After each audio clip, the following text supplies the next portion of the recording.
Social media یہ امت دیوبندی بریلوی سے ہی نہیں باہر نکلے گی تو اس نے کیا عیسائیت و یہودیت سے مقابلہ کرنا، اس نے کیا پھر یہ سائنس ٹیکنالوجی میں آگے بڑھنا. یہ بریلوی رکھتے ہیں، دیوبندی رکھتے ہیں، یہ اہل حدیث نہیں رکھتے، فلاں رکھتا ہے.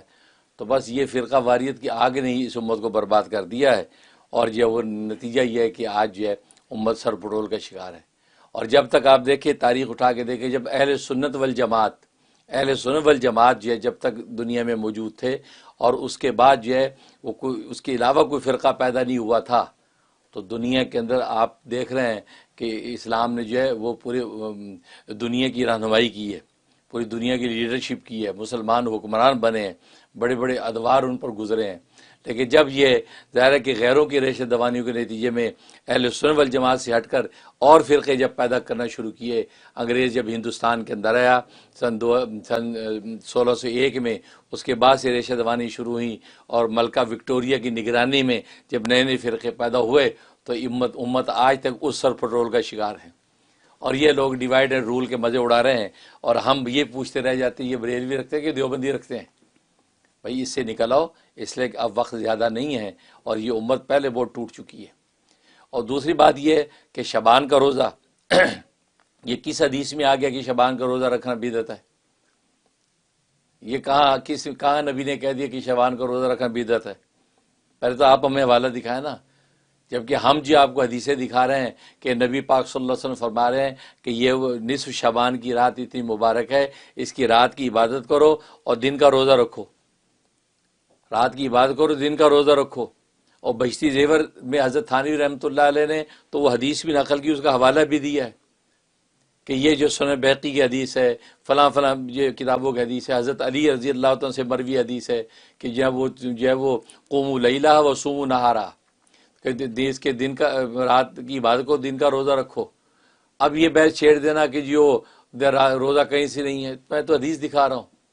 آپ ضعیف حدیث ہی دکھا دیں کہ جس کے اندر منع کر دیا ہو کہ ممانعت کہہ دیا ہو کہ یہ روزہ رکھنا بدعت ہے. تو جن میں روزہ رکھا منع ہے تو نبی نے صاحب بتا دیا نا، عید کے دن روزہ رکھو شیطان رکھتا ہے، بقرعید میں روزہ رکھو شیطان رکھتا ہے. تو روزہ منع کرنا یہ بھی تو نبی نے کر دیا ہے نا، ایام تشریق میں روزے نہ رکھو شیطان رکھتا ہے. تو جہاں روزے رکھنا منع نبی نے صاحب بتا دیا، تو یہاں اگر منع ہو تو نبی نے کیوں نہیں صاحب بتا دیا کہ نیز شعبان کا روزہ نہیں رکھنا؟ تو آپ جو ہے وہ اپنی من مرضیاں چلاتے ہیں، بس وہ فرقہ وارانہ تصورات و مسالک پہ آپ چل رہے ہیں، جس وجہ سے امت کا نقصان کر رہے ہیں.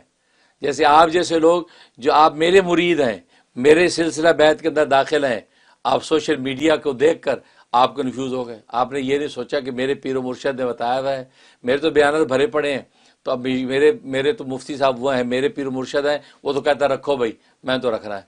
آپ کنفیوز کیوں ہوتے ہیں؟ لیکن بات وہ سوشل میڈیا جو ہے، وہ سوشل میڈیا آپ دیکھتے ہیں ہر ایک کو سنتے ہیں. تبھی تو میں کہا کرتا ہوں ہر ایک کو نہیں سنا کرتے، اپنے شیخ کی ہر بات سنا کرتے. بس یہ پلے باندھ لیں، جس عالم پر آپ کو اعتماد ہے، جس پیر و مرشد کے آپ مرید ہیں، اس کی ہر چیز سنیں.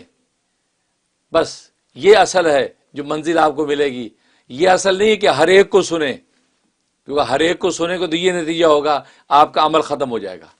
یہ بے برکتی انتشار کی آ جائے گی کہ بھائی وہ تو کہتے ہیں کہ نہیں رکھنا، وہ کہتے ہیں رکھنا ہے. اب روزہ سحر خود ایک ایسی چیز ہے کہ فطرت کے خلاف چلنا. آج بھی کہتے چھوڑو یار، کیوں بھوکا مرنا، پیاسا مرنا، کیونکہ مولوی صاحب تو یوں کہہ رہے تھے. تو قصور آپ کا بھی ہے، ہر ایک کو سنتے ہیں، ہر ایک کو نہ سنیں، ایک کو سنیں، اس ایک کی ہر چیز سنیں. ٹھیک، اس لیے جو کہتے ہیں کہ نہیں رکھنا تو وہ ممانعت کی حدیث دکھا دیں، کیونکہ نبی نے جن روزے رکھنے منع کیا ہے، نبی نے صاحب منع کیا ہے کہ ان میں روزے نہیں رکھنے. آپ ناول دیکھیں، کیونکہ نبی کا منصب ہی ہے کہ وما آتاکم الرسول فخذوہ. قرآن نے کہا کہ نبی جو تمہیں دے دے وہ لے لو، وما نہاکم عنہ فانتہوا، اور جس سے منع کر دے اس سے رک جاؤ. تو منع کرنا بھی نبی کا منصب ہے. تو نبی نے تو منع نہیں کیا کہ آپ نصف شعبان کا روزہ نہ رکھو، بلکہ حدیث میں فرما دیا رکھو. جس حدیث پر آپ میرا خیال ہے یہ تہمت لگا دیتے یہ ضعیف حدیث ہے. ضعیف آپ کو کس نے کہا کہ ضعیف حدیث ہے؟ اللہ نے کہا ہے، اللہ کے رسول نے کہا ہے، کسی صحابی نے کہا؟ کس نے بولا یہ ضعیف حدیث ہے؟ آپ یہ کہیں کہ نہیں محدثین نے وہ تجزیہ کیا، محدثین نے کہا ہے. انہی محدثین نے یہ بھی کہا ہے کہ ضعیف حدیث جو ہے وہ فضائل اعمال کے اندر حجت ہوتی ہے. فضیلت عمل میں ضعیف حدیث حجت ہوتی ہے، اس پہ عمل کیا جا سکتا ہے۔ تو ان محدثین کی آدھی بات تو آپ نے مان لی، آدھی بات مانی نہیں کہ اگر یہ ضعیف بھی ہے یہ حدیث آپ کے نالج کے مطابق، اور محدث کے نزدیک وہی محدثین بتاتے ہیں کہ یہ فضیلت کے لیے چونکہ، اور فضیلت کے اندر جو ہے ضعیف حدیث قابل قبول ہوتی، حجت ہوتی ہے۔ ہاں جس سے احکام شریعہ ثابت ہوں اس کے لیے آپ کو تکڑی حدیث چاہیے۔ جب فضیلت کی عمل ہے، روزے کی فضیلت رکھ لیں جی، تو اس میں تو ضعیف حدیث جو آپ کو بالکل حجت ہوتی ہے۔ اب وہاں پر آپ محدثین کو چھوڑ دیتے ہیں۔ وہی وطیرہ آپ نے اختیار کر رکھا ہے کہ جو یہود و نصارہ اختیار کرتے ہیں، جس کی شکایت اللہ قرآن میں کرتے ہیں، وہ کیا کہتے ہیں، یؤمنون ببعض ویکفرون ببعض، بعض باتیں یہ مانتے ہیں، بعض باتوں کا انکار کر دیتے ہیں۔ میٹھا میٹھا ہپ ہپ کڑوا کڑوا تھو تھو، وہی حرکت آپ کر رہے ہیں۔ امت کو جو رمضان شعبان کی مبارک رات کی عبادت اور مبارک روزے کی جو ہے وہ فضیلت سے محروم کرتے ہیں، اس کا وبال آپ کی گردنوں پہ ہوگا، اور ایسے لوگ کل اللہ کے سامنے شرمندہ ہوں گے۔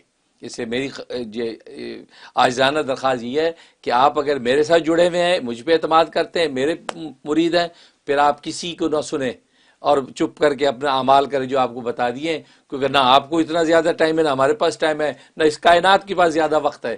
اور اس کنفیوژن کے اندر گزر گئے تو کل اللہ کے شرمندگی کے علاوہ کچھ نہیں ملنے والا۔ بہت